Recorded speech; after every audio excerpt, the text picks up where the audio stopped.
चलते हैं कक्षा 8 में। आपके सामने क्वेश्चन दिख रहा है। लेसन चल रहा था आपका सौर समीकाएँ, इसका भाग 2 है, दूसरा वीडियो है इसका। चलते हैं इसको देखते हैं। करा इसकी सहायता से आप 31 के घात 3 का मान बताइए। इस फार्मूले की मदद से आप इसका मान बताइए। तो आपने कहा कि 2 पद होने चाहिए, तो आपने 30 धन 1 कहा।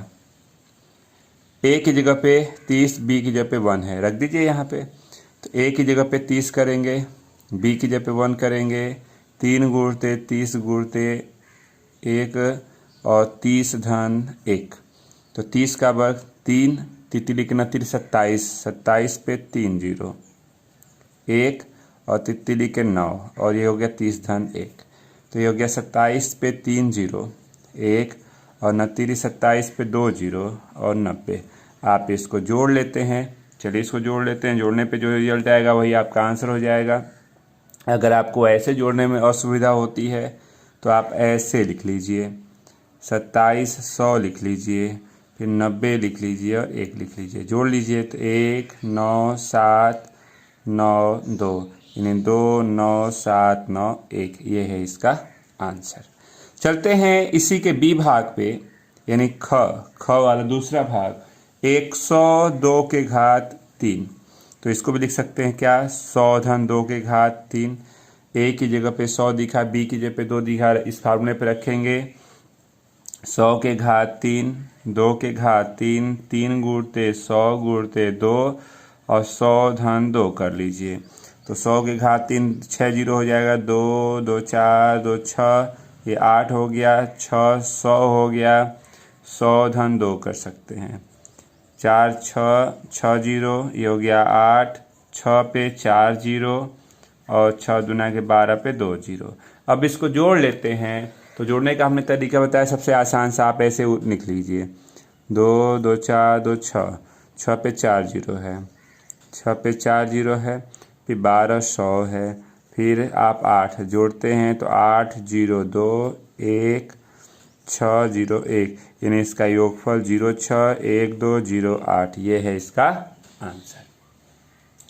इसी तरह से इसी का ग भाग अगर आप ध्यान देते हैं तो ग भाग में दिया गया है 201 के घात 3। आप इसको 200 धन 1 के घात 3 बोलेंगे। a cube b cube 3ab और a प्लस b बोलेंगे। तो 2 दुना के 4 दुना के 8 पे 6 जीरो 2 2 4 2 6, 1 हो गया, 6 100 हो गया और ये हो गया 200 धन 1 कर सकते हैं। 8 पे 6 जीरो 1 हो गया, 6 दुना के 12 पे 4 जीरो और 600 हो गया। इसको आप जोड़ लेते हैं। अगर आपको असुविधा होती है योग करने में तो ऐसे आप लिख लीजिए, ऐसे आप ऊपर नीचे करके लिख लेते हैं। तो ये हो गया इतना, और 4 जीरो यहाँ पे है 12 पे, तो 12 पे 4 जीरो हो गया, 600 हो गया और 1 है। इसको योग कर लेते हैं, 1 0 6 0 2 1 8, यानी आंसर है 8 1 2 0 6 0 1, ये है इसका आंसर। नोट कर लें। चलते हैं क्वेश्चन नंबर 4 पे। तो कहता है कि x के घात 3 1 बटा में x के घात 3 का मान क्या होगा, जबकि x प्लस 1 अपान x का मान हमको 10 बटा में 3 दिया गया है। तो जो दिया गया है इसका कर देते हैं घन दोनों साइड का। तो ये हो गया x प्लस 1 अपान x के घात 3, और यहाँ 10 बटा में 3 के घात 3 कर दीजिए। a प्लस b का होल का क्यूब, आप लिखेंगे a cube b cube 3ab और a प्लस b, यहाँ हो जाएगा 1000 और बटा में 29 27, ये तो कट गया। x के घात 3 1 बटा में x के घात 3 3, इस टोटल का मान दिया गया है कितना, 10 बटा में 3, तो 1000 बटा में 27 कर सकते हैं, कट गया। 10 उधर जाएगा तो x के घात 3 1 बटा में x के घात 3, 1000 बटा में 27 ऋण 10, x के घात 3 1 बटा में x के घात 3, 1000 ऋण 270 बटा में कर सकते हैं 27।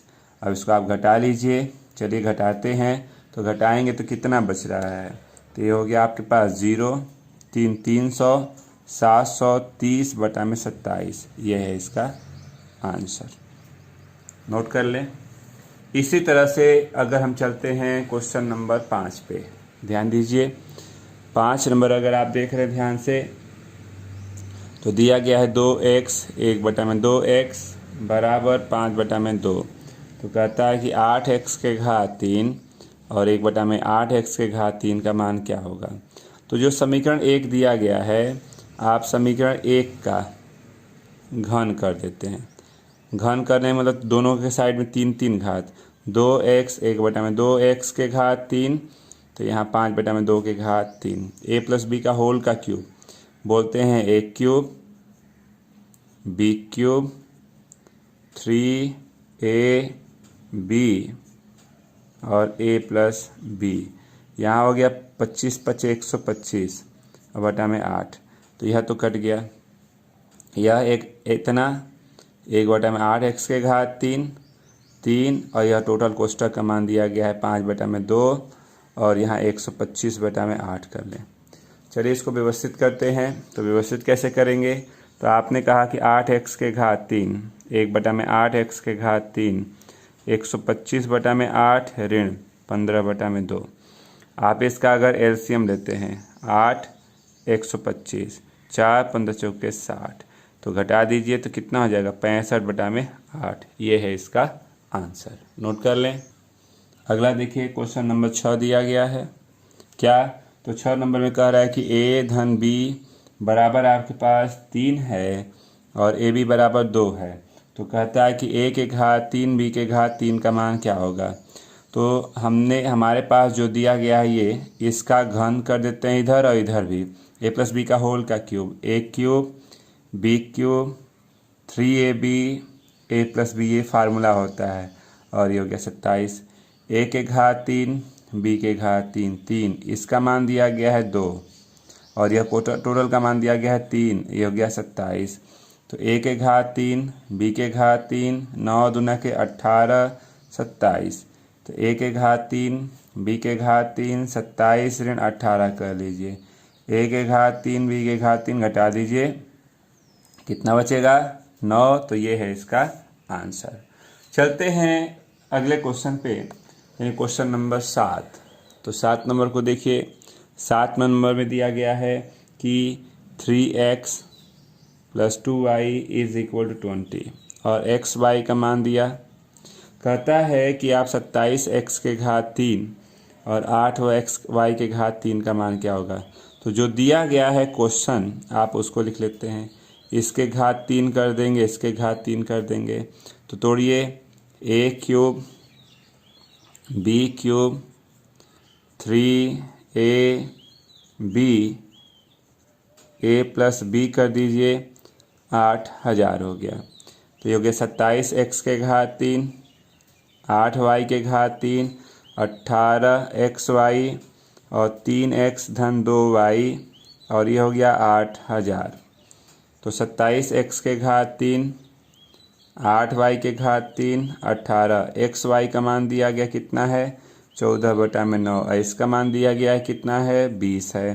तो ये 8000 हो गया। तो 9 दूना के 18, 27x के घात 3 8xy के घात 3 28 दूना के 56 560 हो गया और ये 8000।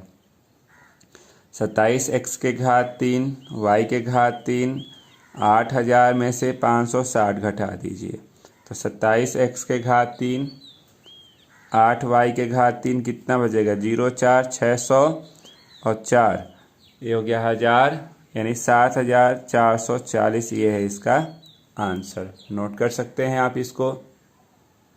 क्वेश्चन नंबर 8 में कह रहा है कि दर्शाना है, यानी दोनों साइड बराबर होना चाहिए। चलिए आप लेते हैं दाहिना पक्ष यानी राइट हैंड साइड। ये 5 धन x के घात 3 15x 5 धन x, a प्लस बी का होल का क्यूब तोड़ते हैं, a cube b cube 3ab और a प्लस बी, ये पहले से ही दिया गया है इतना। अब आपने कहा कि इसको लिख सकते हैं 125 x के घात 3 15x 5 धन x ऋण 15x 5 धन x, तो ये कट गया प्लस माइनस से, बचा कितना 125 धन x के घात 3। यही है बायां पक्ष, यही आपको दिखाना था। चलते हैं सेकेंड भाग पे। तो 8a के घात 3, 27b के घात 3, तो 2a धन 3b के घात 3, ऋण है 18ab 2a धन 3b। इसको भी आपको दर्शाना है। तो चलिए सॉल्व करते हैं। इसमें भी वही सेम तरीका आप ले लीजिए। लेते हैं दाहिना पक्ष, a 2a प्लस 3b का इसका क्यूब है और 18ab है 2a धन 3b, a प्लस b का होल का cube, a cube b cube 3ab a plus b 18ab 2a धन 3b। तो यहाँ हो गया 8a के घात 3, 27b के घात 3, 9 दूना के 18ab 2a धन 3b, 18ab 2a धन 3b। तो यह माइनस प्लस कट गया। 8a के घात 3, 27b के घात 3, ये है लेफ्ट हैंड साइड। तो आपकी ये प्रश्नावली समाप्त होती है। अब इसी का एक अपोजिट अगला जो टॉपिक हमारा शुरू हो रहा है उसके लिए फार्मूला है a माइनस बी का होल का क्यूब। होता है a cube minus B cube minus 3ab और a माइनस बी। इस पर अगली प्रश्नावली आपकी शुरू हो रही है। तो चलिए उसके भी कुछ एग्जाम्पल लगा दिए जाएं। पहला एग्जाम्पल कह रहा है कि एग्जाम्पल दिया गया है कि a माइनस 1 का क्यूब कह रहा है, इसका विस्तार कीजिए। तो a cube minus B cube 3ab और a minus B, a cube minus 1 3a minus 1। तो ये हो गया a क्यूब 1 इंटू करते हैं तो 3a स्क्वायर प्लस 3a, ये है इसका आंसर। चलते हैं इसी तरह से क्वेश्चन नंबर 8 पे। ध्यान दीजिएगा, बहुत तेज नहीं चला जाएगा। 5x माइनस 3y का क्यूब। तो फार्मूला आपके पास है ना कि a माइनस बी का क्यूब होता है a cube minus B cube 3ab a minus B. तो हम लिखते हैं 5x माइनस 3y का क्यूब क्या होगा। तो 5x का क्यूब 3y का cube 3 5x 3y 5x minus 3y। तो ये हो गया 125x के घात 3, 27y के घात 3, 9 पचे 45xy 5x ऋण 3y। अगर आप इसको और भी तोड़ना चाहते हैं तो तोड़ा जा सकता है। चलिए तोड़ लेते हैं। 125x के घात 3, 27y के घात 3, ये हो गया 5 से गुणा कर 25 2 20 2 22 225। कितना हो गया 5 के 20 45, यानी यहाँ पे हो गया 9 पचे 45, ठीक ना, 45 हो गया। 45 में 5 का अगर हम लोग गुणा करें तो कितना हो जाएगा 225 हो जाएगा। 225 x का वर्ग y और धन 45 तियाँ 135 x y का वर्ग कर सकते हैं। चलिए इसी तरह से अगर हम बात करते हैं क्वेश्चन नंबर 9 की, तो 9 में अगर आप ध्यान दें तो दिया गया है x ऋण 1/x का मान 3/2। तो x के घात 3 1/x के घात 3 का मान बताइए, ठीक ना। तो चलिए इसको हल कर लेते हैं। जो दिया गया है यह दिया गया है, इसके घात 3 कर देते हैं, इसका भी घात 3 कर देते हैं, ठीक ना। तो व्यवस्थित करेंगे तो ये हो गया a cube b cube 3ab a minus b और ये हो गया 27/8 कर सकते हैं, कट गया। x के घात 3 1/x के घात 3 और इसका मान दिया गया है 3/2, ये हो गया 27/8 कर सकते हैं। x के घात 3 और ये हो गया 9/2 कर सकते हैं, 27/8 कर सकते हैं। चलिए इसको व्यवस्थित कर देते हैं। तो x के घात 3 ये भी हो गया 3, यहाँ 27/8 धन 9/2 कर दीजिए। जोड़ लेते हैं 8 27 धन 4 9 चौके 36। अगर आप इसको जोड़ते हैं तो कितना हो जाएगा 36 27 यानी 12 1 13 3 5 1 6 63/8। ये है इसका आंसर। हो गया। तो आज के लिए बस इतना ही रहने दिया जाए।